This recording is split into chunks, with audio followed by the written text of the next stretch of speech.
Hey everyone, welcome to Richard's Retro. This is the Bible in 2022. We don't have a whole lot of announcements this week, just that this is the final week of our prayer and fasting at Fireplace. So we will be meeting at the church if you're in town, and if you're not, come join us on Skype at 7:30, and we'll start. We'll hang out for a little while and then talk about the Bible starting around 8. So you can find the links to the reading plan and that Skype call in the description. So come say hi. All right, let's see how fast we can do this. I know my videos have been kind of long recently. We'll see if this one's any shorter. So picking back up in Genesis this week. Last week, Joseph interpreted the dreams of the cupbearer and the baker, and then they forgot about him. This week they remembered him. He's brought before Pharaoh to interpret his dreams. I love what he says. He asks if you can interpret it, and he says, "I cannot do it," Joseph replied to Pharaoh, "but God will give Pharaoh the answer he desires." I love where his heart's at, right? He knows he can interpret the dream, but he recognizes that it's God that's doing it through him. And then Pharaoh says later, since God has made all this known to you, there's no one so discerning and wise as you. I thought that was kind of interesting. Like, he literally just, recognized that it was God, not Joseph, but surely Joseph must be wise because he can hear God. Not because he has wisdom, but because he can hear God, unless that's what wisdom is. All right. It says Joseph was 30 years old when he entered the service of Pharaoh, king of Egypt. And when his brothers showed up 7 years later, he'd been there for 20 years. It says he'd been there for 20 years. So that means he was 16 or 17, right, shortly after getting that coat, that he was sold into slavery. But I was thinking about this week.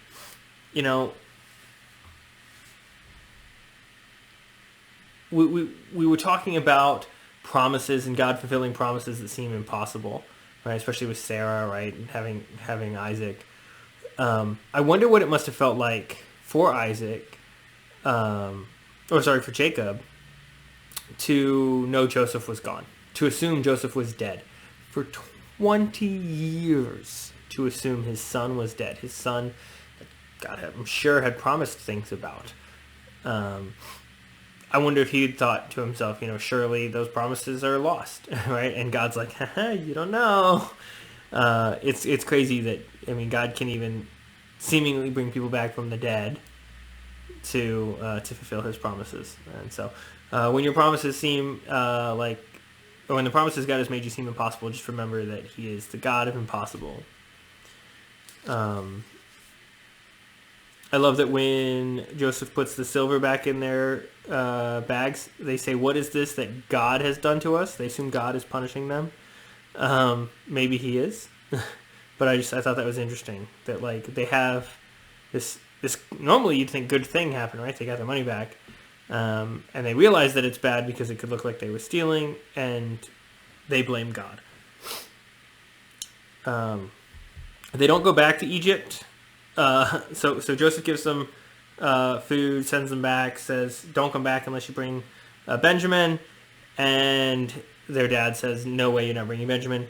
So the famine was still severe in the land. So when they'd eaten all the grain they'd brought from Egypt, then their father said, "Go back and buy a little more food." Simeon was left there in jail this whole time. I wonder how he was treated in Egyptian jail. When they decide to go back, Judah guarantees safe passage for Benjamin. This is the second brother. Reuben also had guaranteed that earlier, and apparently that didn't stand. But Judah doing it was enough. And so when they get there, they were afraid that Joseph was going to take their donkeys. I don't know if that's a saying or if that's what people stole back then. We have our next rash promise. So they come, they get more food, they go. Joseph throws his silver cup in Benjamin's sack to accuse him of stealing and bring them back. But before they find it, they say, "If any of our servants is found to have it, he will die." So yet again, they make a promise that they can't keep. Fortunately, Benjamin doesn't die, and all of the brothers, well, not all of the brothers, but all the brothers do go back, and Judah stands up for him vehemently. Joseph breaks down, lets him know that he is the brother, and brings his whole family down to Egypt. I love in the names of the sons of Israel that the sons of Simeon are listed, and we see Shoal, the son of a Canaanite woman. I don't know if we get more about her ever, but I thought that was interesting that they were like, hey, these are the normal ones, but this son was the son of a Canaanite woman, so like watch out for him. Even though I'm pretty sure all of Judah's sons were Canaanite. In fact, 2 of them, Er and Onan, had died in Canaan. And then I loved this. On line 15, it says, these were the sons Leah bore to Jacob in Paddan Aram, besides his daughter Dinah. These sons and daughters of his were 33 in all. Well, I counted them, and there are 34. So I don't know where they got the number 33. So that's Genesis 46, 9 through 15, if anyone else wants to check my math. Okay. Pharaoh is so impressed at how old that Jacob is. He asks, how old are you? Like, I wonder what Jacob must have looked like at 100 and something, 130. Yeah, that's crazy. He asks his sons to swear to bury him not in Egypt, and so they do. And then it says Israel worshipped as he leaned on the top of his staff. What does the word worshipped here mean? I mean, it's probably not how we worship today, singing and dancing and jumping up and down. So what did it mean in this context? We see Jacob bless his sons, but cursing Simeon and Levi, and saying to Judah, the obedience of the nations shall be his. And then Jacob dies, and Joseph embalms his father. I wonder why.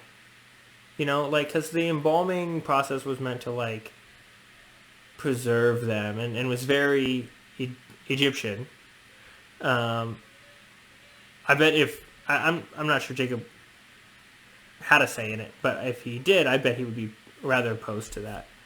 And I wonder if some of that is still Joseph not really believing everything Jacob did and being caught up in the Egyptian culture.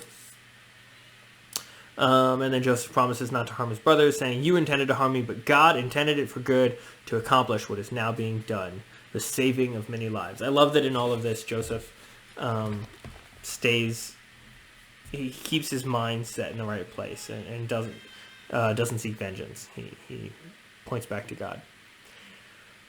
In Psalm 24, we read, who is he, this King of glory? The Lord Almighty, he is the King of glory.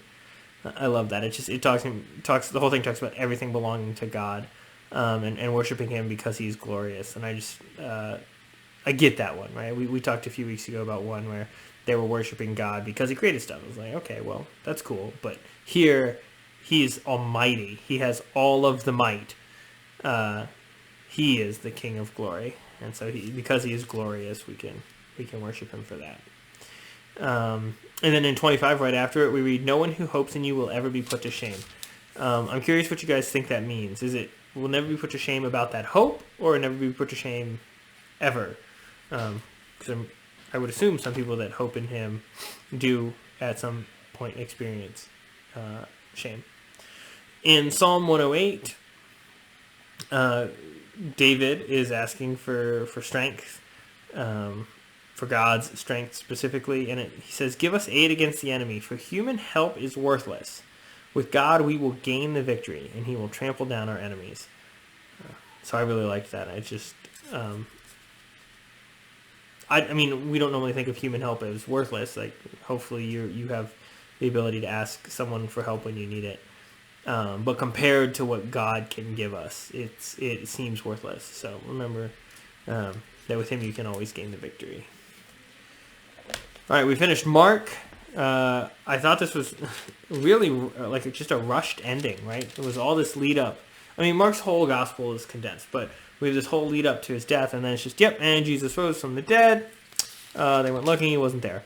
And apparently in like normal manuscripts, it actually ends at verse 8. So it's only the last chapter is only 8 verses.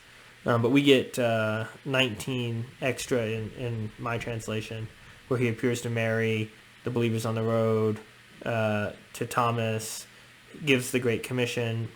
And I love that as part of the Great Commission, it says, they will place their hands on sick people and they will get well. And that's a sign that we are... believe that we were baptized and believe. So I think that's really cool, that we should remember that we can and should be doing that. I think it's easy to forget. I love that when the angel says he's risen, he's not here. He says, go tell his disciples and Peter. Peter's an and Peter. Especially, yeah, it probably means like especially Peter, but I love how he's not in group with the disciples. Then we started Galatians. I love reading Paul's work. He's very passionate, like nobody else I know. But he goes through the authenticity of the gospel, explains how he was called by God, not by man, which kind of gives him the authority to write this. He's accepted by the apostles, so they agree with him. But in Galatians 2:6, he says, God does not show favoritism, which is awesome. But I was thinking, like, how does that work with the Israelites? Like, clearly he showed favoritism with the Israelites. So does he not show favoritism anymore? Does he not show favoritism towards his blessing, towards belief? Or is it actually doesn't show favoritism, and what he had with the Israelites as his chosen people is something different that I'm misinterpreting? He agrees with the original apostles that we should continue to remember the poor. I think this is really important. That's always something that's been on my heart. But it's clearly something that as Christians we're called to do. So if you find yourself lacking there, please remember the poor. I love this, Galatians 2:20. I have been crucified with Christ, and I no longer live, but Christ lives in me. The life I now live in the body, I live by faith in the Son of God, who loved me and gave himself for me. It's a verse I memorized many years ago, and it always stands out. That we live because of our faith in Jesus, who loved us and then did more than that, literally died for us. But he lived for us too. So we don't live in this world, right? We're not of this world. And we should have Christ living in us. It's so good. In 3:9, so those who rely on faith are blessed along with Abraham, the man of faith. Really just kind of bringing it in that we don't follow the law anymore. It's not works of the law that bring us righteousness. It's faith, just like Abraham did. So we are part of Abraham's promise and can achieve that. Although in 3:19 he asks, why then was the law given at all? And I think that's a really good question. He tries to explain it, and I don't get or necessarily agree with all of the things he lays out of it as like an in-between. At least the first piece I didn't get. And so I wanted to ask, like, what do you think? Why the law was really needed? Why not just move straight on? But in 4, I think he does a little bit better of a job of explaining. At least it's something that I can understand. So I'm glad he did that. And talks about like someone who's underage, right? When you're underage, you don't get your dad's inheritance, right? You're just as good as he says a slave at the time, right? And so you're under the law, right? That's under the law. That's when they're underage. And then as we came to age, as it came time for us to inherit it, then we were made heirs, right? And so that makes a little bit of sense, as like needing that law as like a abiding over a trust, if you will, to hold us. But I guess some people are still sticking to that. And then he complains about them observing special days and months and seasons and years in 4:10. And I wonder if he is opposed to remembering tradition at this point. Like, should we not be celebrating Christmas? Or if this means something else that I missed. So, curious on your thoughts. And then he compares us to Hagar and Sarah and saying, you can be a slave, or not a slave, you can be a son of the law or a son of promise. Which would you rather be? And I just felt bad for Hagar here. Because, it says, get rid of the woman and her son, for her son will never share in the inheritance of the free woman's son.